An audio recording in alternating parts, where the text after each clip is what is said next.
नमस्कार प्रेक्षकांनो, आजच्या एपिसोडमध्ये इथे ईश्वरी अर्णवला म्हणत असते की सर, आज मी खूप खुश आहे कारण माझ्या आयुष्यामध्ये दोन चांगल्या गोष्टी घडलेल्या आहेत. एक तर म्हणजे कार्यक्रमसुद्धा छान झाला आणि दुसरी गोष्ट म्हणजे तुम्ही इथे कार्यक्रमामध्ये येऊन मला बढियाचं सरप्राईज दिलं. त्याचा मला खरंच खूप आनंद झाला. तेव्हा इथे अर्णव म्हणत असतो, मिस सिंदूर, याचा अर्थ तू मला मिस करत होतीस? तेव्हा ईश्वरी म्हणते, हो सर, म्हणजे तुम्हीच तर मला हे स्वप्न दाखवलंत ना. तुम्हीच मला या रस्त्यावरून जायला सांगितलंत आणि मग एवढं सगळं करूनसुद्धा जर तुम्ही इथे नसतात तर मग छान नसतं वाटलं ना सर. म्हणजे तुम्हाला तर मिस मी जरूरच केलं असतं. तुम्ही आलात इथे कार्यक्रमाला, किती शान आली. तुम्ही नसता आलात ना तर मग मलासुद्धा वाईट वाटलं असतं. एवढं सगळं करून सवरून तुम्ही कार्यक्रमाला नाहीत, मग कुणाला आवडलं असतं सांगा बरं. तर इथे ईश्वरी मी नसताना ती मला मिस करत होती, ही गोष्ट जेव्हा अर्णवला कळते तेव्हा अर्णवला आनंदच होतो. तेव्हा इथे अर्णव म्हणत असतो की मी सिंदूर, ते राकेशजी मला बघून निघून का गेले? तेव्हा ईश्वरी म्हणते, नाही सर, तुम्हाला बघून गेले नसतील. त्यांना कुणाचा तरी फोन आला असेल ना, लगेच गेले असतील मदत करायला. तेव्हा अर्णव म्हणतो, ते सुद्धा लगेच मदत करायला जातात का? म्हणजे नक्की काय करतात? तेव्हा ईश्वरी म्हणते, सर, जे गरीब लोक असतात ना किंवा जे गरजू असतात त्यांना लगेच मदत करायला धावतात राकेशजी. खरंच खूप चांगले आहेत ते. ते वकील आहेत ना, मग त्यांच्या परीने त्यांना जशी कुणाची मदत करायला मिळते ते करत असतात सर. तेव्हा राकेश इथे मला न भेटता का गेला असेल, असा प्रश्न आता अर्णवला पडलेला असतो. अर्णव म्हणत असतो, मी राकेशजींना थांबवण्याचा प्रयत्न केला पण ते थांबले नाही, ते अचानकपणे निघून गेले. तेव्हा ईश्वरी म्हणते, ठीक आहे ना सर, जेव्हा भेटण्याचा योग येईल ना तेव्हा जरूर भेटाल, नका काळजी करू. तेव्हा ईश्वरी म्हणते, सर चला ना, आपण निघूया, आपल्याला जायला उशीर होतोय. तेव्हा ईश्वरी जात असताना इथे आता साडीमध्ये तिचा पाय अटकतो आणि ती पडणार. तेवढ्यातच अर्णव तिला पकडतो. तेव्हा प्रेक्षकांनो, इथे आता ईश्वरी घाबरलेली असते. नाहीतर इथे जर अर्णवले तिला पकडलं नसतं ना तर ती तोंडावरती पडली असती. पण इथे अर्णव योग्य वेळी तिचा हात पकडतो आणि तिला सावरतो. तेव्हा इथे आता ईश्वरी आणि अर्णव दोघेजण एकमेकांच्या नजरेत पूर्णपणे अखंड बुडून गेलेले असतात. आणि तेवढ्यातच इथे ईश्वरी आता अर्णवकडे बघते. तेव्हा अर्णव म्हणतो, सॉरी, ते मी पकडलं नसतं तर कदाचित तू पडली असतीस. तेव्हा ईश्वरी म्हणते, नाही नाही सर, प्लीज तुम्ही सॉरी म्हणू नका. उलट बरं झालं तुम्ही मला पकडलंत. तुम्ही पकडलं नसतं ना तर खरंच मी आता तोंडावरती पडले असते. उलट बरं झालं तुम्ही मला मदत केलीत. तेव्हा इथे ईश्वरी म्हणते, सर, मी खूप लकी आहे. तेव्हा अर्णव म्हणतो, का? तेव्हा ईश्वरी म्हणते, नाही, कसं आहे ना, जेव्हा जेव्हा मला गरज असते ना तेव्हा तेव्हा कुणी ना कुणीतरी मला मदतीला उभं राहतंच. तेव्हा इथे मी कुणाशी मदत नाही मागितली ना तरीसुद्धा मला मदत मिळते. मग या बाबतीत मी लकी आहे की नाही सांगा बरं तुम्ही. तेव्हा अर्णव म्हणत असतो की इथे इंटेन्शन्स असतात ना लोकांचे, ते मॅटर करतात. म्हणजे तुला मदत करतात ही चांगली गोष्ट आहे, पण मदत करण्यामागे नक्की त्यांचे इंटेन्शन्स कसे आहेत, ते चांगल्या इंटेन्शनने तुला मदत करतायत की वाईट इंटेन्शनने, हे सुद्धा कळलं पाहिजे ना मी सिंदूर. त्यामुळे ती व्यक्ती समोरची कशी आहे, तिचे इंटेन्शन्स काय आहेत आपल्याला मदत करण्यामागे, हे सुद्धा आपल्याला कळले पाहिजे.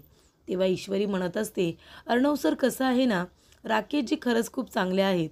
म्हणजे तुम्ही जर त्यांना भेटलात ना तर तुम्हाला कळेल की ते किती चांगले आहेत. ते तुमच्या मनामध्ये त्यांच्याबद्दल जे काही गैरसमज आहेत ना ते निघून जातील.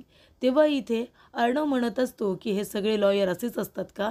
म्हणजे राकेश त्याचबरोबर राजेश नाईक हे सुद्धा लॉयरच आहेत आणि दोघेही गरिबांना, गरजूंना मदत करायला धावतात. मग आता ही दोघेही माणसं एकसारखीच कशी काय वागायला असू शकतात, असा प्रश्न आता अर्णवला पडलेला असतो. तेव्हा इथे ईश्वरी म्हणत असते की सर, तुम्ही पण जर राकेशजींना भेटलात ना तर तुम्हालासुद्धा ते खूप आवडतील. मग तुम्ही त्यांच्याबद्दल गैरसमज नाही करून घेणार. तेव्हा अर्णव म्हणत असतो, तुम्हाला म्हणजे राकेशजी तुलासुद्धा आवडतात का? तेव्हा ईश्वरी म्हणते, हो सर, फक्त मलाच नाही, नमूताईला, आत्याला, बाबांना, आईला, सगळ्यांनाच आवडतात ना. तेव्हा इथे ईश्वरी म्हणते, सर चला ना, आज मी खूप थकली आहे. दिवसभर इथे खूपच जास्त धावपळ झाली ना, मला जाऊन आराम करायचा आहे. आता आपण निघूया. तेव्हा इथे अर्णवला वाईट वाटतं आणि तो ईश्वरीकडे बघतच राहतो. तर प्रेक्षकांनो, इथे आता अर्णवला वाईट वाटलेलं असतं. तर इथे आता ईश्वरी आणि अर्णव हे दोघेजण क्लाउड किचनमध्ये एकत्र होते ही गोष्ट लावण्याला कळलेली असते. लावण्याला खूप राग येतो, पण इथे वल्लरी म्हणत असते की जाऊ दे ना, अर्णव दिल्लीला गेला नाही, पण माझ्या आकाशला एकट्याला दिल्लीला जाण्याची संधी मिळाली, म्हणजे तो एकटा जाऊन इथे आता त्या संधीचं सोनं करू शकतो ना. म्हणजे अर्णव नाही गेला तरीसुद्धा माझा मुलगा इथे मीटिंग सगळ्या मॅनेज करू शकतो, हे आता सगळ्यांना कळेल ना. तेव्हा इथे आता वल्लरी आपला विचार करते, हे लावण्याला आवडत नाही. लावण्य म्हणत असते, मामी म्हणजे तुम्ही इथे फक्त तुमचा फायदा बघताय. अहो पण माझं काय, मी हे सगळं अर्णवसाठी मॅनेज केलं होतं. ARने दिल्लीला जावं, त्या क्लाउड किचनच्या इथे आता कार्यक्रमामध्ये जाऊ नये यासाठी मी त्या डेलिकेट्सला इतकं तयार केलं होतं की अर्णवलासुद्धा बोलावून घ्या म्हणून. आणि अर्णव तिथे गेलाच नाही. त्याने इथे ऐन मोक्यावरती दिल्लीला जाणं कॅन्सल केलं. आणि कुणासाठी? त्या फालतू मुलीसाठी, त्या फालतू ईश्वरीसाठी. आणि तुम्ही इथे छान एन्जॉय करताय, तुम्ही इथे हसताय, म्हणजे मी इतकी सिरियसली बोलते मला इतका राग आलाय त्याचं काहीच नाही. तुम्ही इथे खुश आहात कारण तुमचा फायदा झालाय ना. तेव्हा इथे वल्लरी म्हणत असते, लावण्या माझ्याशी बोलताना नीट बोलायचं, कळलं ना तुला. मी तुला आधीच सांगितले, मी तुझी होणारी मामेसासू आहे, त्याच्यामुळे माझ्याशी बोलताना नीट बोलायचं. तेव्हा लावण्या म्हणते, हो नीट बोलते ना, तुम्ही माझ्या होणाऱ्या मामी सासू आहात, पण कधी होणार आहात मामी सासू, सांगा ना कधी होणार आहात. तेव्हा इथे वल्लरी म्हणत असते, अगं एक डाव फसला म्हणून काय झालं, कितीतरी संधी आपल्याला अजून मिळतील ना. आणि जर त्या नाही मिळाल्या ना तर आपण संधी आहे ना अशी खेचत घेऊन येऊ, मग तर झालं. पण तू कशाला एवढा नेगेटिव्ह विचार करतेस. आणि हे बघ, मला जशी तुझी गरज आहे तशी तुलाही माझी गरज आहे, हे विसरू नकोस. त्याच्यामुळे आपण एकमेकांचा रिस्पेक्ट करणं जास्त गरज आहे. आणि त्याचबरोबर रिस्पेक्टबरोबर आपण एकमेकांवरती ट्रस्ट केला पाहिजे. तेव्हा इथे वल्लरीने तिला सांगितलेलं असतं की माझ्याशी बोलताना नीट बोलायचं. आणि त्याचबरोबर जशी तुला माझी गरज आहे मलाही तुझी गरज आहे. तुला अर्णव हवा आहे आणि मला माझ्या आकाशसाठी अर्णवचा हा संपूर्ण बिझनेस हवा आहे, कळलं तुला. त्यानंतर प्रेक्षकांनो, वल्लरीने चांगले खडे बोल सुनावल्यानंतर लावण्य तिथून गेलेली असते. त्यानंतर इथे सुप्रिया म्हणत असते की कार्यक्रम खूपच छान झाला ना जयूताई. तेव्हा जयू म्हणते, हो ना सुप्रिया, पण दादा असताना तर बरं झालं असतं गं. तेव्हा सुप्रिया म्हणते, हो ना, हे असते तर खरंच बरं झालं असतं, पण ठीक आहे ना, ते सुद्धा आता लवकरच येणार आहेत.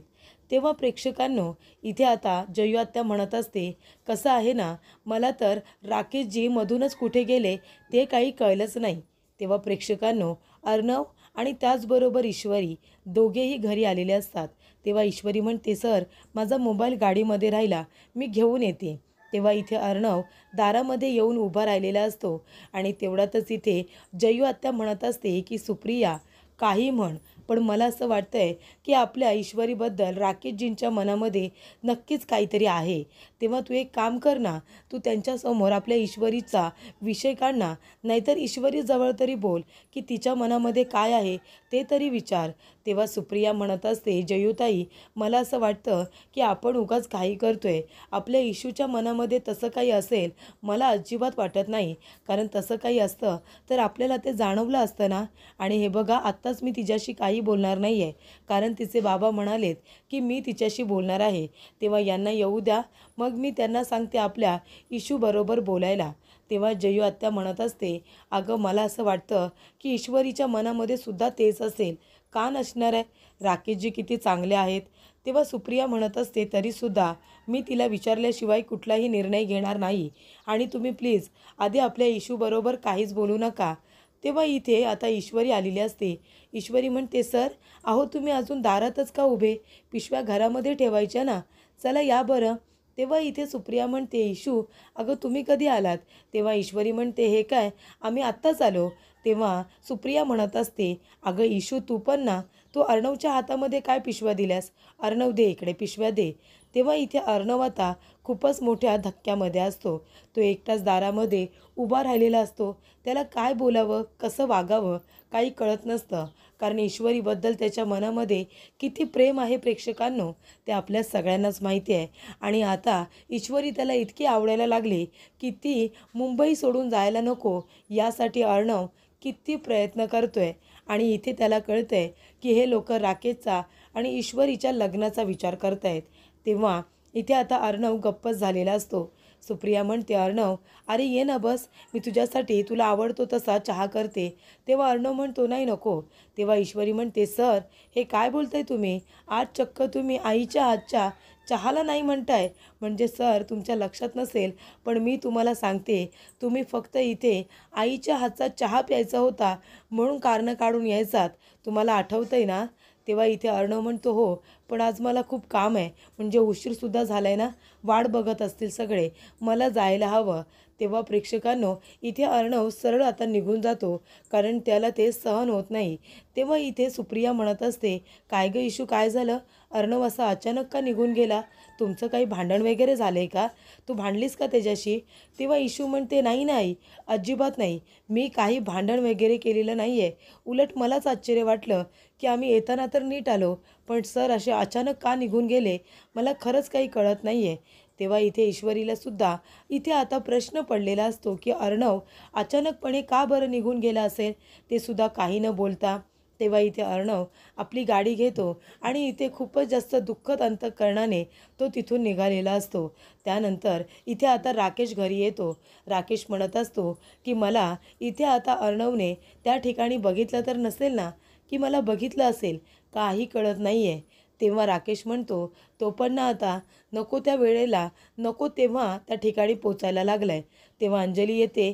अंजली आल्यानंतर ती म्हणते, काय हो तुम्ही आलात का, कधी आलात तुम्ही. तेव्हा राकेश म्हणतो, हे काय मी आत्ताच आलो आहे. तेव्हा अंजली म्हणत असते, काय झालं, तुमचा चेहरा का असा दिसत आहे आणि डोळे का असे दिसत आहेत, काय झालं आहे, कसलं टेन्शन आहे का. तेव्हा इथे राकेश म्हणतो, नाही गं खरंच नाही, थोडा कामाने थकलो आहे ना, खूपच जास्त आज हेक्टिक दिवस होता त्याच्यामुळे जरा थकलो आहे, बाकी काही नाही. तेव्हा अंजली म्हणते, हो का, काय झालं आहे नेमकं सांगाल का काही. तेव्हा तो म्हणतो, नाही गं असं काही घडलेलं नाही आहे, म्हणजे असतात काही काही गोष्टी ज्या आपल्या आयुष्यात घडल्यानंतर आपण थोडेसे डिस्टर्ब होतो, पण ठीक आहे. तेव्हा अंजली म्हणते, तुम्हाला मला सांगायचं नाही आहे का, हे बघा जे काही टेन्शन असेल ते मला सांगत जा. तुम्ही हे असं काहीतरी बोलता, माझ्यापासून लपवता आणि मग मी त्या गोष्टीचं टेन्शन घेते. तुम्हाला तुमच्या मनातलं दुःख मला सांगावंसं वाटत नाही आहे, याचा अर्थ बायको म्हणून मीच कुठेतरी कमी पडते ना, म्हणून तुम्हाला तुमच्या मनातलं दुःख मनातच ठेवावं लागतं आहे. बायको म्हणून मी तुम्हाला समजून घेत नाही का, मी कुठे कमी पडते का सांगा ना. तेव्हा इथे राकेश म्हणतो, नाही गं असं अजिबात नाही आहे, म्हणजे मी तर म्हणतो की बायको असावी तर तुझ्यासारखी असावी. तू मला किती समजून घेतेस, किती सपोर्ट करतेस हे मला माहिती नाही आहे का, असं वाटतं आहे का मला. उलट तू माझ्या आयुष्यामध्ये आहेस म्हणून माझ्या आयुष्याला एक नवीन दिशा तरी मिळाली. तेव्हा इथे तो अंजलीला मिठी मारतो, पण तरीसुद्धा तिला सांगत नाही की नक्की कारण काय आहे ते. तेव्हा प्रेक्षकांनो अर्णव आता गाडी घेऊन खूप पुढे निघून आलेला असतो आणि एका सुनसान ठिकाणी त्याने गाडी थांबवलेली असते आणि त्या ठिकाणी त्याला आता आठवत असतं, इथे ईश्वरी म्हणालेली असते की राकेशजी खरंच खूप चांगले आहेत, ते तुम्हालासुद्धा आवडतील. आणि अर्णव म्हणतो, मला पण आवडतील म्हणजे ते तुलासुद्धा आवडतात का. तेव्हा ईश्वरी म्हणते, हो. तर इथे अर्णव ईश्वरीच्या घरी आलेला असतो. तेव्हा जयू आत्या ईश्वरी आणि राकेशच्या लग्नाविषयी बोलत असते.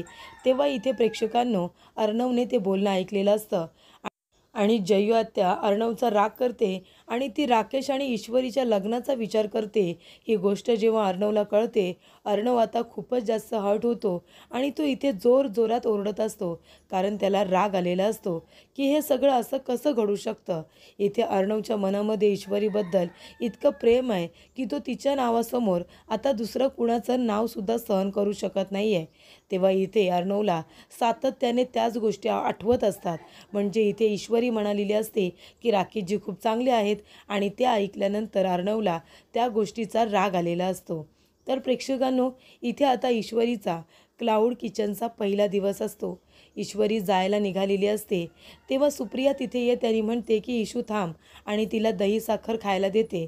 आणि इथे ईश्वरी खूपच जास्त आनंदामध्ये असल्यामुळे सुप्रिया म्हणत असते की इशू, मी तुला याआधी दही साखर खूप वेळा खायला दिले, पण आज जे दही साखर देते ना ते काहीसं वेगळंच आहे.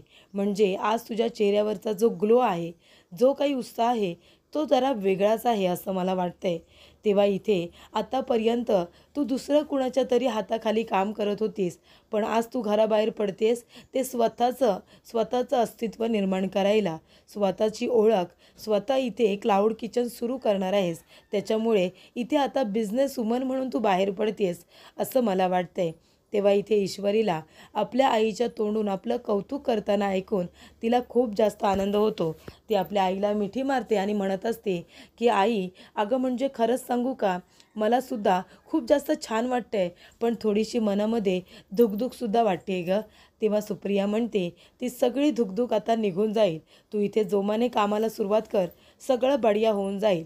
तेव्हा प्रेक्षकांनो, इथे इशू जायला निघालेली असते, पण नमूसुद्धा येते. नमू म्हणत असते, इशू चल मी पण तयार आहे. तेव्हा इशू म्हणते, ताई तू कुठे येतेस? तेव्हा नम्रता म्हणते, कुठे म्हणजे? अगं आता तू बिझनेस वुमन आहेस ना, मग आता तू एकटी सगळं हे करणार आहेस का? आणि मी तुला करू देईन? अगं तू पुढे चल, आम्ही तुझ्या मागे आहोतच.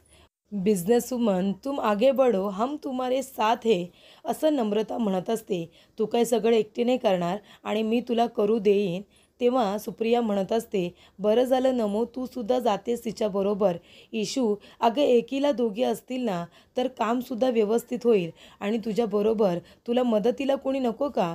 आणि हे बघ, आता ठीक आहे की आजच तिथे क्लाउड किचनला सुरू होतं आहे, पण बाळा पुढे जाऊन तुला काही बायकांची, मुलींची मदत तर लागणारच आहे ना, त्याचासुद्धा बंदोबस्त आत्ताच करून ठेव. तेव्हा इशू म्हणते, आई अगं त्या शलाकाताई आहेत ना, ज्या मला कॅन्टीनमध्ये भेटल्या होत्या, त्या शलाकाताई, त्यांना फोन करून बघते. तेव्हा ईश्वरी शलाकाला फोन करते, पण फोन बंद असतो. तेव्हा ईश्वरी म्हणत असते, अरे फोन तर बंद आहे, म्हणजे एरवी तर मला मेसेज करत असतात, पण आज फोन करते मी तर फोन बंदच आहे त्यांचा. तेव्हा इथे प्रेक्षकांनो ईश्वरी म्हणते, बरं ठीक आहे आता मी जाते, मी त्यांना संध्याकाळी फोन करेन.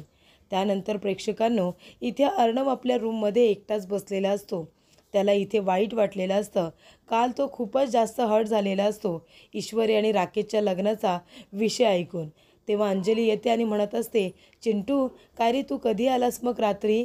काय मग ईश्वरीकडे गेला होतास ना, बरोबर की नाही? ईश्वरीकडे गेला होतास तर कसा झाला क्लाउड किचनचा कार्यक्रम?